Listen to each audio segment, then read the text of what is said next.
America के Chicago में democratic national convention का आखिरी दिन था। अमेरिका की उपराष्ट्रपति और डेमोक्रेटिक पार्टी की उम्मीदवार कमला हैरिस को अपने करियर की सबसे अहम स्पीच देनी थी। ऐसे में मंच पर सबकी निगाहें उन्हीं की ओर टिकी थी। भारतीय और अमेरिकी मूल की निवासी कमला हैरिस ने गुरुवार रात डेमोक्रेटिक पार्टी का नॉमिनेशन स्वीकार किया है। हिलेरी क्लिंटन के बाद कमला हैरिस अमेरिका में डेमोक्रेटिक पार्टी की दूसरी महिला है जो राष्ट्रपति चुनाव लड़ने जा रही हैं। And I want you to know, I promise to be a president for all Americans. You can always trust me to put country above party and self. Kamala Harris ने अपनी ऐतिहासिक स्पीच के दौरान पूर्व राष्ट्रपति डोनाल्ड ट्रंप को लेकर देशवासियों को आगाह किया। उन्होंने कहा कि व्हाइट हाउस में डोनाल्ड ट्रंप की वापसी के नतीजे बेहद गंभीर होंगे। कमला हैरिस ने 2020 का जिक्र करते हुए कहा कि ट्रंप ने ही यूनाइटेड स्टेट्स कैपिटल में भीड़ को हवा दी थी। In many ways, Donald Trump is an unserious man. But the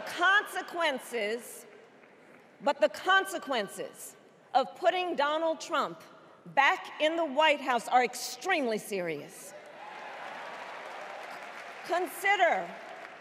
Consider not only the chaos and calamity when he was in office, but also the gravity of what has happened since he lost the last election.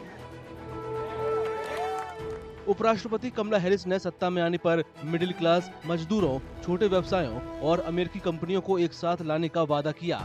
Kamala Harris ने कहा कि वे opportunity economy बनाएंगी, जहां हर किसी को competition के साथ साथ कामयाब होने का मौका मिलेगा। कमला हैरिस ने कहा कि वो गर्भपात अधिकारों पर कानून बनाने पर ध्यान देंगी। डेमोक्रेटिक पार्टी की उम्मीदवार ने दावा किया कि अमेरिका स्पेस और आर्टिफिशियल इंटेलिजेंस के सेक्टर में दुनिया में राज करेगा। अपनी स्पीच में कमला हैरिस ने यूक्रेन और नाटो सहयोगियों के साथ मजबूती से खड़े होने का वादा किया। साथ ही उन्होंने गाजा में युद्ध खत्म करने की वकालत भी की। Well, we trust women. We trust women. And when Congress passes a bill to restore reproductive freedom, as President of the United States, I will proudly sign it into law.